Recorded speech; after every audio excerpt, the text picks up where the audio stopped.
નમસ્કાર મિત્રો, સ્વાગત છે તમારું આપણી આ યુટ્યુબ ચેનલમાં જેનું નામ છે ગુજરાતી જીકેની જમાવટ। તો આપ સૌ જાણો છો તે પ્રમાણે હાલમાં ગુજરાત રાજ્યમાં પંચાયત પાલિકાની ચૂંટણીઓના કારણે આદર્શ આચારસંહિતા જે છે તે ગુજરાતમાં લાગુ થયેલ છે। મિત્રો, કોડ ઓફ કન્ડક્ટ લાગુ થવાના કારણે ગુજરાત રાજ્યના શિક્ષણ વિભાગ દ્વારા હાલમાં ચાલી રહેલી માધ્યમિક, ઉચ્ચતર માધ્યમિક શિક્ષણ સહાયક એટલે કે શિક્ષકોની ભરતી તેમજ જૂના શિક્ષકોની ભરતી અને આચાર્યની ભરતી આ તમામ ભરતીઓ આ કોડ ઓફ કન્ડક્ટ એટલે આચારસંહિતાના કારણે જે છે તે મિત્રો મુલતવી રાખવાનો જે છે તે પરિપત્ર કરવામાં આવે તો ગત 31 જાન્યુઆરીના રોજ, પરંતુ જ્યારે શૈક્ષણિક મહાસંઘ દ્વારા આ બાબતને લઈ અને મિત્રો સરકારને દબાણ કરવામાં આવ્યું ત્યારે સરકારે તાત્કાલિક આ પરિપત્ર જે છે તે મિત્રો ફેરવી તોડ્યો હતો અને સરકાર દ્વારા હાલમાં ગુજરાતમાં ચાલી રહેલી શિક્ષકોની ભરતીને જે છે તે ફરીથી શરૂ કરવામાં આવી હતી। તો ગતરોજ ગુજરાત રાજ્યના શિક્ષકોની ભરતીને લઈને ગુજરાત રાજ્યના શિક્ષણ વિભાગ દ્વારા અતિ મહત્વનો પરિપત્ર બહાર પાડવામાં આવ્યો હતો, જેને લઈ અને મિત્રો હાલમાં ચાલી રહેલી ભરતી જે છે તે આગળ ધપશે તેવું દેખાઈ રહ્યું છે। તો વિડીયોમાં વિગતવાર ચર્ચા કરીએ કે ગુજરાત સરકારના જે શિક્ષણ વિભાગ દ્વારા જે છે તે ભરતીની લઈને શું મિત્રો પરિપત્ર કરાયો છે તેને લઈને વિડીયોમાં વિગતવાર ચર્ચા કરીએ। તો વિડીયોના અંત સુધી બન્યા રહો।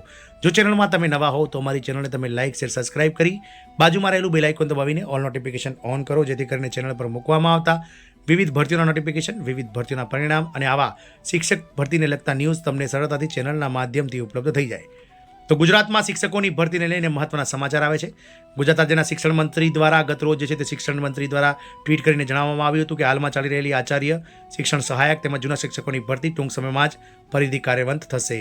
ત્યારે ગુજરાત સરકારના શિક્ષણ વિભાગ દ્વારા આ ભરતીઓને લઈ અને મહત્વના સમાચાર બહાર પાડવામાં આવે છે, જેમાં જૂના શિક્ષકોની ભરતીને લઈ અને સરકારે જે છે તે મિત્રો કાર્ય શરૂ કરી દીધું છે અને જૂના શિક્ષકોનું ફાઇનલ મેરિટ લિસ્ટ જાહેર કરી દીધું છે। મિત્રો, જૂના શિક્ષકો કે જેઓ અનુદાનિત માધ્યમિક તેમજ ઉચ્ચતર માધ્યમિક શાળાઓ સાથે સરકારી માધ્યમિક અને ઉચ્ચતર માધ્યમિક શાળાઓમાં જે છે તે મિત્રો પોતાના મનપસંદગી જગ્યાએ ફરીથી નોકરી જઈ શકે તે માટે જૂના શિક્ષકોની ભરતી સરકાર દ્વારા 4000 શિક્ષકોની ભરતી કરવામાં આવી હતી। જૂના શિક્ષકોનું ફાઇનલ મેરિટ લિસ્ટ ગત 12 ફેબ્રુઆરીના રોજ સરકાર દ્વારા જાહેર કરી દેવામાં આવી છે, જેમાં જૂના શિક્ષકો દ્વારા જે છે તે 17 ફેબ્રુઆરી સુધીમાં ઓનલાઈન શાળા પસંદગી કરવાની રહેશે તેવું પણ શિક્ષણ વિભાગે જણાવવામાં આવ્યું છે। રાજ્યમાં શિક્ષકોની ભરતીને લઈને મહત્વની અપડેટ સામે આવી છે।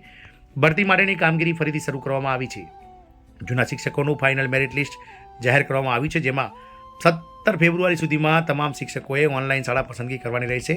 અત્રે જણાવીએ છીએ કે જૂના શિક્ષકોની કામગીરી પૂર્ણ થતાની સાથે જ ધોરણ 11 અને 12ના જે માધ્યમિક અને ઉચ્ચતર માધ્યમિકના શિક્ષણ સહાયકોની ભરતી શરૂ થશે। અગાઉ શિક્ષકોની ભરતીમાં એનઓસી અંગે જાહેરાત કરાઈ હતી। તો રાજ્યના શિક્ષણ વિભાગ દ્વારા ગ્રાન્ટેડ માધ્યમિક અને ઉચ્ચતર માધ્યમિક શાળામાં શિક્ષકોની ભરતીને લઈને મહત્વપૂર્ણ નિર્ણય લેવાયો હતો, જેમાં નવી નિમણૂકમાં એનઓસીની જરૂર રહેશે નહીં, એટલે કે શિક્ષક કે આચાર્ય તરીકે પસંદગી પામેલા ઉમેદવારોએ એનઓસી મેળવવી પડશે નહીં। અગાઉ એવું નક્કી કરવામાં આવ્યું હતું કે જે શિક્ષકો અને આચાર્યો હાલમાં મિત્રો જે તે શાળામાં કાર્યરત છે ત્યાંથી એનઓસી મેળવવી પડશે, પરંતુ તેને લઈ અને મિત્રો ગતરોજ વિરોધ થતાં શિક્ષણ મંત્રી દ્વારા જે છે તે આ બાબતને ફેરવી તોડેલ। જિલ્લા શિક્ષણ અધિકારી નિમણૂક પામેલા ઉમેદવારોને મંજૂરી આપશે, જે બાબતે અગાઉ શિક્ષણ મંત્રી કુબેરભાઈ ડિંડોરે જાહેરાત કરી હતી। અગાઉના જૂના શિક્ષકોની ભરતી બાબતે ઠરાવ પસાર કરાયો હતો। તો રાજ્યની ગ્રાન્ટેડ શાળાઓમાં ફરજ બજાવતા શિક્ષકોની જૂના શિક્ષક તરીકે ભરતી કરી શકાય તે માટે વિચારણા કરવા અને ભરતી અંગેની સૂચનાઓ નિયત કરવા ઠરાવ પસાર કરાયો હતો। વિભાગના તારીખ 4 જાન્યુઆરી 2024ના ઠરાવથી સમિતિ રચના કરવામાં આવી હતી। સમિતિએ રજૂ કરેલ ભલામણો સહિતનો અહેવાલ ધ્યાને લઈને જૂના શિક્ષકોની ભરતી કરવા કેટલાક નિયમો બનાવવામાં આવ્યા હતા અને આ નિયમો સહિત આ ભરતી જે છે તે મિત્રો તેને આખરી ઓપ અપાઈ રહ્યો છે। આગામી 17 ફેબ્રુઆરી સુધીમાં તમામ જૂના શિક્ષકોએ જે છે તે મિત્રોને શાળા પસંદગી કરી લેવાની રહેશે। જે શિક્ષકો શાળા પસંદગી નહીં કરે તેમનું જે છે તે મિત્રો લિસ્ટમાંથી આપોઆપ નામ નીકળી જશે, અથવા તો સરકાર જે તે જગ્યાએ તેમને નિમણૂક આપે ત્યાં તેઓ જવું કે નહીં જવું તેઓ તેમને ત્યારબાદ નિર્ણય લઈ શકે છે। જય હિન્દ, અસ્તુ।